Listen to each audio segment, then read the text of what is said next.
Hey guys, welcome to More to Life YouTube channel. Today we decided to do a video about my wonderful wife Taylor and her new book. Call me by my author name, please.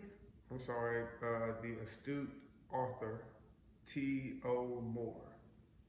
So the book, so what book did you write? Carson Zoo Adventure. Hmm, interesting. Why wasn't it Lamar's Zoo Because Adventure? every other day it's about Lamar. Interesting. Yes. Okay, so what is your background when it comes to writing? What inspires you? So from a young age, I really liked to read. I was the student that enjoyed going to the library. My mother instilled that in me. Me and my middle sister, when we were younger, she would make sure we were part of the library program every summer. So from a young age, I desired to learn more through books. So that followed me throughout school. I was headed for the medical school route. Yes. I majored in English. She blew it. We were supposed to be millionaires. She was gonna be a doctor. And then Y'all, she went the opposite. Teacher. No, I'm joking. I'm joking. That's for another video when we talk about our background. I thought I married up. I tried to marry her because I was like, right. oh, she's gonna be a That's doctor, all right. and you know. But you took care of us, right? Right. Right. So we. So I started off headed to med school, majoring in English, minoring in biology. I have all the sciences I needed for med school. And my How heart. did you get on med school? Listen, my heart, this is my background. Okay. My heart kept going back to my first love, which was education. Okay. Came from a family of educators, and I was trying to do something a little different, but my path ended up right back there, and I love it. Love it. So that's a little. So is that how you got to writing that long roundabout? Yeah. Okay. Good job. And with our kids too, I try to instill that same. Lamar doesn't like to read. Every night we have the same routine. So take a bath, we pray, we read a book. Lamar never wants to read the books. I read Grayson's books because they're like they're like 2 words per page. It's like 5 pages and it's done. Carson picks the biggest books, the longest, because he wants to prolong going to bed, and it takes like 15. And he has questions. And he has questions. Wants to ask questions. So they both do enjoy reading. Like they just get books, say read. Grayson like read.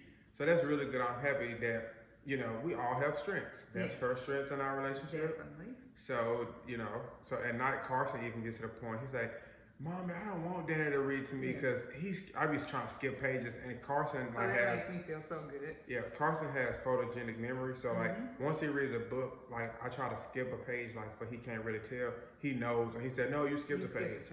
So I'm like, look, I read Grayson books to him because I'm like, I don't got time for all that. Okay, anyway, so tell us a little bit about the book. So the book, Carson's Zoo Adventure, it is based on our family. And one day I was, it was back in the summer of 2020, yeah. Carson really was wanting to go to the zoo, the local zoo, and he was talking about it. And I said, I'm going to write a story about Carson going to the zoo. And I wanted to intertwine a lesson within it. So the full title is Carson's Zoo Adventure, A Lesson on Love. So you will find through the eyes of a 4-year-old what it means to love, to be loved, to show love. Good. So can you tell me, share your why behind the book? Like, what do you hope to accomplish with this book? Other than becoming, the next, is it J.K. Rowling? Ain't that an author? Yeah. It's okay. I always call Taylor, her nickname is like, I call her Shakespeare. Or like because we have a cousin that also is an English major, and they always be talking about these books. So I call them the Shakespeareans. That's fine. I take that as an honor. Right. And I do it more as a joke, but right. Okay. Yeah, he thinks it's funny, but we take it as an honor. Yeah. So. But my why behind the book is that when our son was coming of age, well, even as we started buying him, I started buying him books. Well before he even got here. And when I was looking for these books, no matter the age range or no matter the store or the website, there were very few books where there was a man of color or a little boy of color as the main character. And that started to bother me. And I saw some books, it was kind of outdated. So before high top fades and stuff came back, or he has one book where the little boy has on a windsuit. Are windsuits back yet? Maybe this generation kids below us, they be wearing windbreakers. So anyway, it was either dated or there were very few. And there have been some awesome authors that have released, I would say within these last 1 or 2 years, some of his favorite books where someone that looks like him is the main character. Because he can connect, and he will even say, hey, that kid looks like me. He has a book on haircuts that he loves to look through because he can see like, oh, when daddy takes me to the barbershop, can I get this cut? And it was important for me to purchase him material where he could connect. And so throughout this book, you will see not only our family, but you'll also see families that don't look like us, but that are also of color. So my hope is that I can produce material where little boys can see people who look like them, and we not just stick to one type of person. Yeah, and I think that's a good point, because when I read through the book multiple times, y'all, he probably didn't read it. I proofread it. I was kind of like slash editor. I think that's a great point, because you know, she talked about the focus of men of color, but it's also just diverse, period. So you see all different races and different backgrounds, and it's not just about that. The bigger picture, too, is on love and how we show love to one another, how mankind can be, so much better. And, I know one of her things was to, leave that spiritual aspect with love, and she wanted to kind of intertwine the fruits of the spirit. Yes. So, fruit of the spirit. We learned that when we got older. So in the back, what he's talking about, I wanted to intertwine the spiritual side as well, but not to the point where it was like you were opening up a Bible story, but I wanted to put reflection questions here in the end. So these reflection questions. She's showing it like y'all can see. I know. Just say reflection. You gotta buy it to see the reflection. Okay, but anyway. Like what? They can't see that. So I got this idea actually from Dolly Parton. Yeah. Dolly Parton does a great job sending out books in the state of Tennessee to children, I think it's 0 to 5.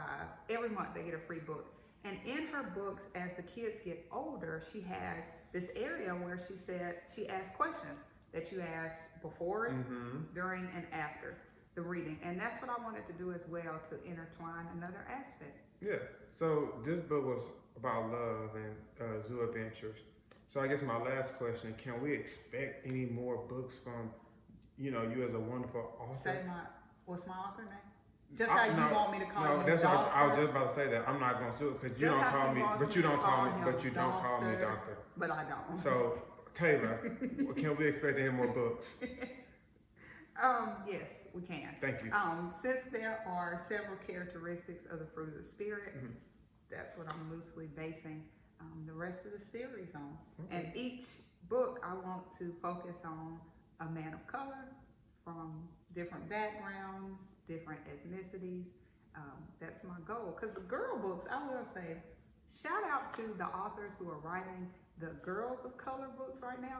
I mean, we have things where we're talking about, we love our body shape, we love our hair, we love the skin that we're in. So now I just want to bring the men up. The little boys, I want to give them something as well. Because they already have a smaller clothes section, so they can't have a smaller book selection too. That's not cool. And that's just in general. That's not meant boys and color, just boys in general. Yeah. But yeah. Well, I think that's all I have. We want to appreciate you guys for tuning in. Subscribe, More to Life. If you see me kind of looking uncomfortable, that's because Taylor put 50 pillows on the couch. Can't even sit on the couch. I thought you were going to say your shirt was too little. Whoa. Uh-oh. Self-esteem. Whoa. Nah. It's Lord knows. We just, during this pandemic. Well, I've actually lost weight this month. I have but too. That's for another But y'all, pillows are a necessity. Sorry. Not really. Anyway, guys, y'all have a good day. Make sure you hit that subscribe button. Bye.